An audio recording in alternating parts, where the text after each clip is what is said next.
Hello, friends. Welcome to the Ancient Health Podcast, where East meets West. I'm your host, Dr. Chris Motley. And today I want to talk about spider veins and varicose veins.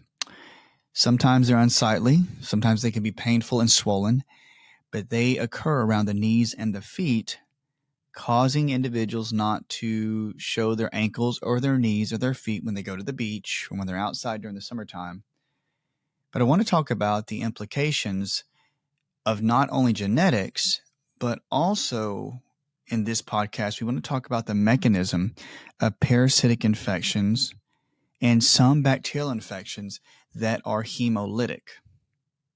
So they break apart red blood cells and everything associated with red blood cells, i.e., your vein system. They can also get into the arterial system as well. Remember, arteries mean going away from the heart. Veins mean going towards the heart. So A for arteries mean away, veins mean toward. So parasites and certain types of bacteria have been shown through research, and we have a couple of research articles here, that the infections can get into the walls of the veins, can get into the areas that are around the valves. There's certain valves within your veins. Remember, you're going towards the heart. So as the blood is pumping up through the vein, you have these small valves that shut off the backflow. So when the heart is pumping the blood towards the heart, it's circulating back up towards the heart. You have that blood being pushed up, and that valve will close, many of them, throughout your legs, throughout your arms, that will prevent the blood from backflowing downwards. So when that prevents the backflow, if the valve gets damaged from the infections eating away at the edges of the valve or damaging the walls of the artery or veins, then it will cause the blood to leak back down, causing pooling or distension within the vein. And this is where you can get the varicose vein.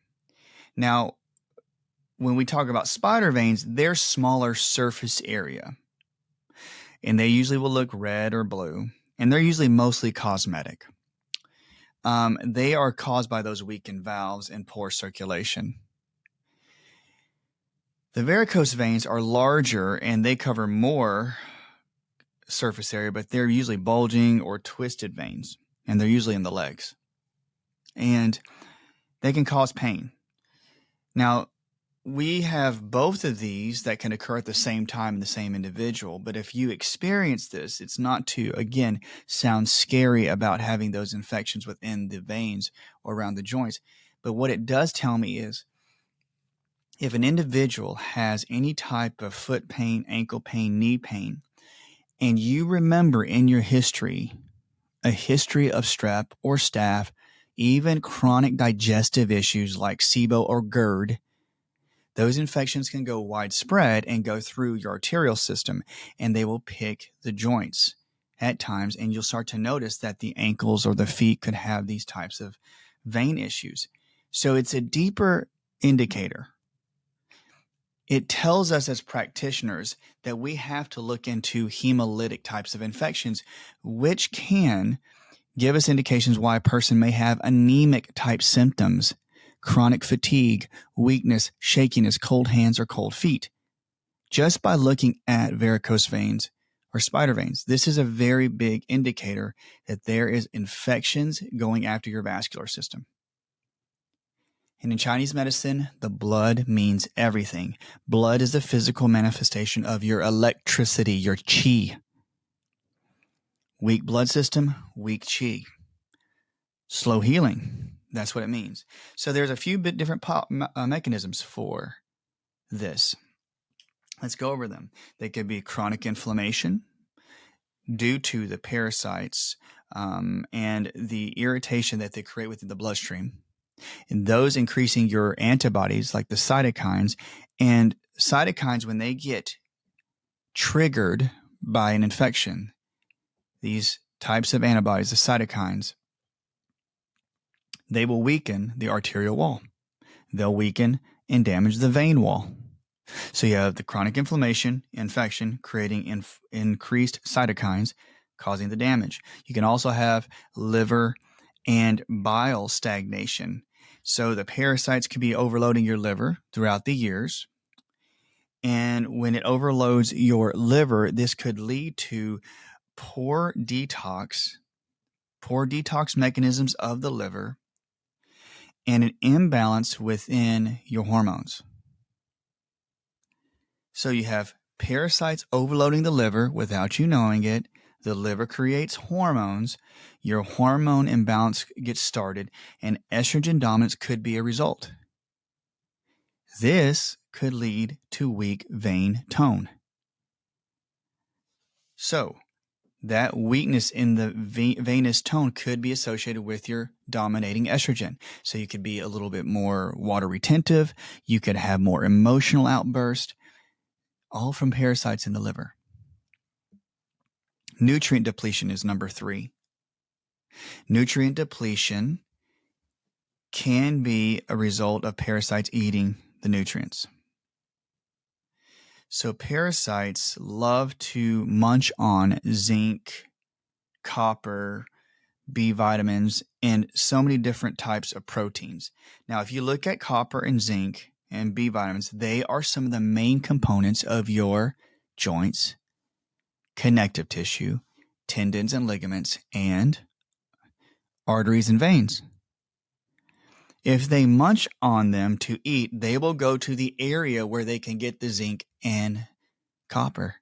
So if your arteries and veins, your joints, have these nutrients utilized to build up the joint or build up the veins and arteries, where do you think the parasites are going to go? They're going to go right to that area. The question is, why would it go to the knees? Why would it go to the ankles? We can try to dive into that. Why would it go to a particular location? There's many different views on that. But just knowing that parasites choose nutrients just like you and I choose nutrients. And we get parasites through water, through food sources, leafy green vegetables, through swimming in lakes that have parasites, or, you could get them from other people. You get it from your pets. They're microscopic. They get through your skin. People have parasites. That's not the question. The question is, what can we do to help clean out the joint so that it doesn't turn into chronic soreness or injury to the joint, chronic issues around the lower extremities? It's not so much, guys, for your cosmetic. Yes, it's very important. You want your legs to look great. I agree. But when you have that, you really have to start to wonder about that issue in the bloodstream, because if your veins and arteries get damaged by any type of blood parasite or bacteria, it could lead, in my opinion, from what I've seen, to problems within the arterial system, the venous system, as it is associated with the heart. So I always say we have to make sure that the infections are not lurking in the heart space. You don't want the valves of your heart, mitral valve, tricuspid. You don't want any of those valves damaged. And what is myocarditis associated with? Chronic strep getting into the valve area, the little valves, and eating away the edges of the actual valve. So I can't really show you if you guys aren't, watching on camera, but the valve is like a flap. And on the edges of the flap, as it pushes up and comes back down in the actual vein, the little flap, the little valve, up and down, the edges of the valve they have this special type of tensile strength. So when it comes back down, it's sticking to the sides of the tube, that valve. Now, if strep got in and ate away the edges of that valve, it'll make blood leak back down. Does it make sense? It's not allowing that tight junction of the valve, the little flappy valve, to actually stick to the sides of the tube of the artery or vein like it should. So all this backflow is going around the edges where it got eaten away by an infection. That's a simple way to butcher it. But what I want you guys to know is that when we're talking about those types of infections lightly eating away, it could indicate that later you could have issues with the heart. And when you have heart issues, it means blood's not getting to the brain either. So then you start to see people with dementia, mental fatigue, memory loss, all from infections that are circulating. So I'm not saying that everybody has varicose veins is going to have dementia or have brain problems or have heart problems, But there is a high correlation with individuals that have this, and later on in life, they'll have heart stuff. My family has it. I have some small spider veins on the inside ankles. My grandmother had it. My dad has it. My dad possibly had so much Lyme infection and disease when he was in the military. My grandmother probably did too. But it's weak venous system. Can it be passed down generation to generation? Yes. Could it be genetic? Yes. But I know that it has a lot to do with me having Lyme infections, damaging it because my sister doesn't have it and my brother doesn't. So the fourth thing I really want to make sure that we talk about too is not only the nutrient depletion, is lymphatic blockage. If you have lymph nodes circulating up and down your body, like up and down this little Chinese medicine doll, the lymphatic flow, you will always find the lymph nodes usually flowing around the acupuncture meridian, like around and down through the legs, and also accompanying an artery or a vein. Why? Because the lymph node helps take the toxicities out of the blood, or it will dump some toxicities into the blood. It's a very good trade-off system. Lymph nodes, veins. Okay, so many times if you have a blocked lymph node right next to a vein, that means that you will have more fluid retention and more pressure on the veins. The reason being is because the lymph nodes are there to help with the flow of blood. If the lymph is congested with too many toxins or B lymphocytes or Lyme disease or parasites, that vein will not be able to push extra toxic fluid into the lymph node and vice versa. So you'll start having this buildup of pressure in the veins and in the lymph nodes. So what I do is I make sure I get ELT, electric lymph therapy. I find a practitioner in my area. Her name's Tammy. She's amazing. She does ELT. So she takes these small electrical probes that create static tension on the skin, and you literally can rub that small electrical probe on the skin above the lymph node, and it'll actually change the flow and break up the blockages within the lymph system. Look into it. Electric lymph therapy, ELT. Some people call it assisted lymph therapy, ALT. It's helped me tremendously. If I can recommend one thing for patients to do, is to do that, to make sure your lymph is flowing. Where the lymph is stagnated, the blood stagnated. Where is mine? Around my carotids. Where did my mom have her stroke a few years ago? Around her carotids. So you really have to check this out. There's a really great article in Frontiers in Immunology, and it talks about parasitic-induced immune modulation. It talks about how the parasites create such an immune storm in your body that the basic result is weakened vein system. Now, if you're listening to this, I know at times you'll think, man, there's so many things to think about. I don't even want to think about it. I just want my legs to look good for the beach. And I do. I want your legs to look great, and the knees too, men and women. I will say this, though. Whenever you do get it cleaned up or fixed the way you want to, if you want to go to the vein doctors, that's great. But remember, there's a deeper issue that you need to address. And the reason I'm so adamant about it is because I see it in my clinic where the patients that have this usually have a family history of heart issues or cardiovascular. You want to knock it out before it becomes a problem. Real quickly, though, if you see the veins and arteries and there's an issue, to first go after the parasites, my first thing I like to do is utilize Mrs. Rogers Hood. Kim Rogers is a friend of mine, and she has the Parafy kit, Parafy, and it's rogershood.com. And I'll put my my link there at the bottom of the show notes. Let me take a small backdrop. I know that parasites and certain types of microbes are talked about now even more because the unseen or hidden invaders, the infections that we don't see, are making more of a prevalent case in our health because people are finally going and getting to the point where they're sick and they don't know why, and it's often overlooked. And we're trying to find any answer to our health issues. So Parify Kit is really good because your body adapts all day. So follow along with me here. When your body adapts to a problem or stress all day and you're going through your work day, you may go years of adapting, right? If you build up certain parasites, whether it's through food, whether it's a protozoa or a worm, and you're living life happy, I'm serious, you're eating food and nutrients, the infections, the microbes are happy, you're living in symbiosis, okay?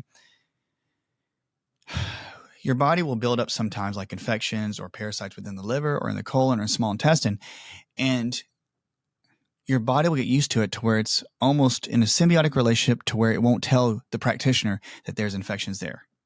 They get so burrowed into the gut, the lining of the gut, the lining of the veins and arteries, that they won't jump out into the bloodstream. They get a blood test. I don't see any type of parasites. We do a fecal test. I don't see anything in there either. Why? They know how to hide. What I have seen is when you use good herbs. Now, we're talking about Miss Rogers Hood, so I'd say rogershood.com. The Parify Kit's amazing. It has the Parify, it has Sustain, it has the Red Artist Mushroom Blend, it has a Metal Flush. Those are great herbs. If you look at the herbs, they're there to help knock out the parasites.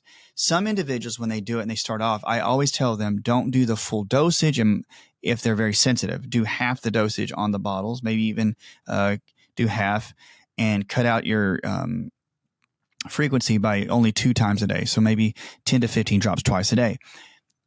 If you can take the whole full effect, the full dosage, that's great. You got to make that judgment call. Ask your primary care doctor about this. Now, some of your main herbs that you're going to see in these formulas, these are some of your biggest ones. Black walnut, clove. I literally take clove every day. Clove is amazing. I want you guys to know that. Clove is amazing. Black walnut and wormwood, also Artemisia. Those are classic antiparasitics. Clove, black walnut, or Artemisia / wormwood. Pumpkin seeds. Pumpkin seeds are natural antiparasitics. They're high in zinc. Papaya seeds. Papaya seeds are amazing at killing off parasites. You can use papaya seeds in your food. You can use ground up papaya seeds. You can do ground up pumpkin seeds. Now, I'm saying some of these are components of Rogers Hood formulations, but what I have found is when you have parasites that are deep in the tissue, imagine they're just burrowed down deep. As creepy and as gross as that may sound, they are in a perpetual state of bliss. They are there and you are living your life going, why do I not have energy? Why do I not have any type of fortitude? They're burrowed down. You start taking the herbals and you may not see anything for 2 to 3 weeks, which I've seen people with this type of effect. And I say, keep going. And sometimes after the 4th or 5th week, they'll say, Doc, I'm starting to see these white little specks in my poop. And I'm starting to see things float in my bowel movements within the toilet bowl. So the body will break itself out of adaptation when you take the herbs. And what occurs is many of the parasites, as they're damaging the arteries and veins, they do contain certain viruses and certain types of metals, and they have certain types of toxins, even mold within a parasite. They eat it up. So you can have a wide distribution of toxins being released when you kill off a parasite. So we're always careful. So when you take the tinctures and you do it over time, you'll start gently flushing. Some people get really heavy flushes. So I always say, if you're really starting to feel heavy and you can't handle it, cut the dosages back by even further, like even half of the dose, but keep it going. And when you start to see stuff come out of your body, people's weight changes, their metabolism changes, their energy changes. And if you know me, I'm not really a big proponent of like do a big detox or cleanse, but we're in such a time where parasites and yeast and mold and fungus, and you guys know the drill, that are so deep within your system and you're so tired that you're willing to say, I'll just let it come. Just let me get it out. Let me just cleanse it out of my body. And that's okay. I understand. My heart goes out to everybody that's going through this. But when you do this gently and you mechanically do this and you start cleaning out the infections and the parasites, maybe you do it for 2 months and then you take a 2 to 3 week break. And you do this, I would say, repeatedly, taking a few weeks off, doing it for another month, taking a few weeks off, doing it for another month. You want to literally try to pulse a parasite detox, in my opinion, if you've really had a lot of health issues, and see if you start pulling things out. Again, ask your primary care doctor. So I have patients, and this is what they'll do. They'll take a parasite cleanse for a month, and they know that they're pushing many things out, and some just want to keep going. But I say, you got to give your body a rest. Even if you went 4 to 6 weeks, take 2 weeks off. And then you don't want the infections, the parasites get so used to it that they evade what you're taking with the herb. So you have to pulse it. And so sometimes I say, after that 2 week break, let's do, some detox for a month, and then take another 2 weeks off. So you start to get this pattern. You start to feel what your body likes to do. And some individuals say, let's do a parasite cleanse in that manner 3 to 4 times a year, which evens out with all the way the weeks would set out. Now, with this, if you followed that simple plan and you did it 4 times a year, many times you'll start getting so much parasitic eggs and stuff out of your body that you'll start noticing that your normal basal rate, your basic rate of metabolism and heart rate, will start to improve just by doing a parasite cleanse. And I'm going down a different trail with this. I know it's about varicose veins and varicose veins and spider veins.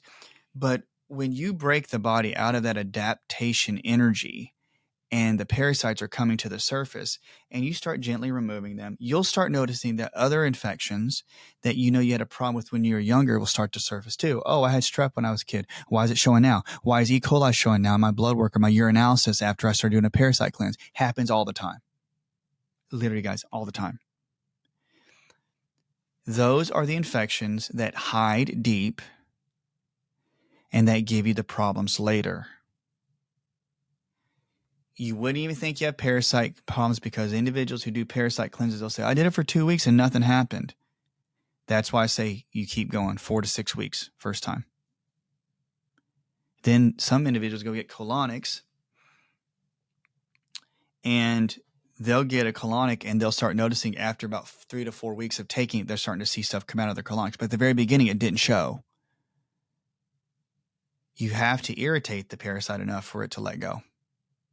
And when this occurs, you will start seeing improvement, and you'll write Rogers Hood, write Kim back, write me back, and you'll start seeing things come out, and you're going to say, this stuff was hiding in my body all this time. And when that occurs and you're getting it out of the colon, when you're taking something to get out of your kidneys and your spleen, you're going to start pulling it out of your arteries and your veins. In fact, I've had it happen in my life. I'll notice that my ankles and my feet, where my spider veins are and around my knees, ache when I'm taking my Clove and I'm taking all my antiparasitics. I'll have to put a CBD cream. I'll have to put a pain cream. I'll have to put a healing cream or salve like the Regen X one that I have here. It's over there. It's Regen X Naturals. Regen X, like REGENX, Regen X Naturals Ligament and Joint Repair Cream. I do it at night to help heal the joint. And when I'm healing the joint, I will usually feel relief, but I know I have to do something to get the copper back in there. So Regen X Naturals, shout out to them. They have copper and the components to help rebuild the ligaments and tissue. So you're getting this stuff out of the joints, out of the veins and arteries. You start to get the ache. You're doing an anti-parasitic cleanse, and you'll start to noticing that the colors could start to fade. Now, you still need to possibly go get the veins corrected by a vein doctor. So I'm not saying you don't do that. But what I've been doing is amoils.com, AM oils, like morningoils.com. And they have really great essential oils mixed with homeopathics that are there for varicose veins, spider veins, moles, warts. They have tremendous feedback. I've been using them on my feet. I can tell the difference already. They say be consistent within 8 weeks, maybe 3 months. Be consistent. It has helichrysum. Some have frankincense. Some have these homeopathics that go in and help rebuild the tissue. You can rebuild arterial and venous walls. Venous walls. So all hope is not lost. It's just that there's so much damage in those areas because the recirculation of the blood as it goes down towards the feet, and then you have to push the blood back up to get to the heart. Those infections can settle down at the very furthest southern point of the body, and it damages those valves. And so the blood's not returning up. It's pulling around the ankles, around the feet and the toes. And that's why you get swollen feet and ankles, especially if you go on a plane flight and your feet and your ankles swell. Why? Because there's usually infections in the joints, in the veins, in the venous system, around the ankles.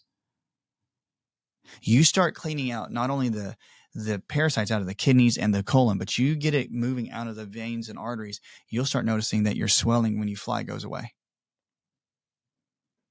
So you can start to flush with a Rogers Hood parasite cleanse. We'll put the link up. You could use the black walnut. You could use papaya seeds. You can use pumpkin seeds. You could use clove. You could use wormwood. We'll put those on the link too. You can also use binders, and binders being activated charcoal, or one that I love the best called Takesumi. Takesumi Supreme is blackened charcoaled bamboo from Japan. That is such an amazing binder. I'll put it in my coffee, and it'll help bind the toxins. Also, you can use the Cinnabon, which is out of the Rogers Hood apothecary. They have activated charcoal with some cinnamon. It's amazing. You take them at night because when you watch a parasite explode, the entrails, as graphic as it sounds, will open up and they pour out metals, viruses, and bacteria, or even mold and fungus toxins they've consumed. And when that occurs, you have that floating in your blood. It increases your cytokines. It increases your antibodies. They're rushing towards this area to help clean it up. Then you get inflammation and allergies. And that makes sense. And so you have these processes happening at certain areas of the body. It's not happening all over the body at equal rate. You'll have it in your knees. You go, why is my knee aching me? Why is my foot aching me? Because you're killing off the parasites in that area, and it's causing a immune storm. And the binders go in and they'll start to attach to the toxins. And then when they bind it, it's almost like it's soaking up like a sponge. And then your body has the ability to take those toxins and safely release them. The only thing you have to be careful of is whenever you have a binder, that if you take too much, it can actually cause some constipation because it's binding too many toxins and dehydrating the area. So you have to be careful. If you're starting to find constipation, you want to maybe do a binder, a charcoal capsule every other night. Okay? I use mine. I use Takesumi. What I do is I just put a little capful or a scoopful within water, and I just froth it up, and I just chug it right at night. And it is a beautiful toxin absorber. Okay, so we have binders. Activated charcoal. You can use bentonite clay. It'll pull out the waste. Another thing that we want to make sure is castor oil packs. The Queen of the Thrones is a friend of mine. She has a really good program, Queen of the Thrones, castor oil. And you can put castor oils over the liver. You can put over the colon. You can put over the throat. You can put over the knees or the ankles or the feet. Castor oil is beautiful to put around those areas. Okay. Daily bowel movements, you need to do colonics or coffee enemas if you need to, but there is nothing more important than you having a good bowel movement every day, hopefully 2 times a day. So we want to make sure you can use papaya seeds, pumpkin seeds, incorporate them into your food, into your salads. You want to use some binders. And don't make it too complicated. Take those at night. Take that Takesumi, drink it down at night, a scoop of that from Supreme Nutrition Products. I'm doing a castor oil pack, 2 to 3 times a week. And then you're going to make sure that you're using the restroom. Okay. So I want to make this simple. I know it was all about spider veins and varicose veins. Did I say that they would take all of those away? No. Usually when a varicose vein is so distended and so injured, that tissue wants to remain that engorged because the walls of the vein get so damaged and they've got so much infections probably within there that it's already grown in tissue width. So it's hard to get the varicose veins to be reduced. Now, I've seen some instances, not saying it was all me, I've seen some patients who took a lot in their own hand and they did tons with parasite and bacterial cleansing. And a lot of their varicose veins seriously got reduced to where we could hardly see them. But if you have to go get a procedure done, this is the route you need to take to help keep it going, to cleaning it out, to keep cleaning it out. Strep is a big one, not just parasites. If you find that you've had strep very heavily in your youth or even now, or staph, those can get into the joints too. Can the parasite cleanse help that as well? In my opinion, it can, because there's a lot of herbs in there that are antibacterial and antiparasitic.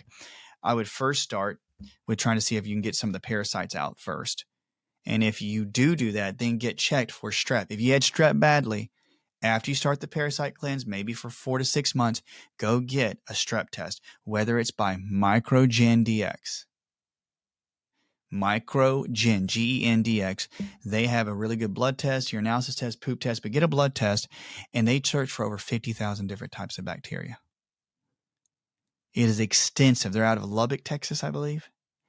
And so I want you guys to remember, this is here to help you with cleaning out veins, cleaning out arteries, cardiovascular system, to keep your heart strong. Yes, we want your joints, your feet and your hands to feel better, your ankles and knees, because you don't want arthritis, because it could lead to that, in my opinion. But you want to be able to have a clean blood, because you want to have the fire of the heart, the strength of the heart. So as you get older, you're not wasting away, losing mobility, losing your vitality. If you're depressed, feel anxious, and I see an individual that comes in that has those kind of emotions, and they have varicose veins and spider veins, you know what? I literally look at that and say that could be a contributing factor, because there's infections in the body. That's one aspect of it, one key indicator that you need to address. So I think I'm trying to think of anything else I need to cover in this one. Now, we're going to put some different types of links at the bottom of this podcast. But the biggest key for this is, remember, we want to strengthen the heart. That strengthens the brain. It keeps your brain thinking, keeps your body mobile, and all that from just looking at varicose veins and spider veins. Well, guys, I want you guys to take this all into consideration. It's been a good talk. I'm really glad we got to do this. I think we went a little long today, but work with your vein and artery doctors. If they tell you there's sludge in there, or sludge in the lymph nodes, you know that there's infections in there. You could do this as an adjunct with them. Clean this stuff out. Clean it out. All right, guys, it's been great talking to you. If you love this kind of content, just like and subscribe. Send it to somebody you know that has varicose veins or spider veins. We're not here trying to sound negative. We want it to be a positive experience. And if you love it, just remember, hit that little bell, that emblem, or that symbol, so that you're reminded when a new episode comes out. And we just want ancient health and ancient ways to help clean this out. Try that castor oil. Try those essential oils by Am Oils. Great stuff, okay? All right, guys. Until next time, all of us here at the Ancient Health Podcast wish you a very blessed day. And keep an eye out, because we start to take all these solo podcasts and we talk about them deeper in the membership, where I'll go over questions with people directly. They'll come on the or the membership, and they'll jump on with me, and they will ask me questions directly about this and everything else they can think of. All right, guys, enjoy it. Talk soon. Love y'all.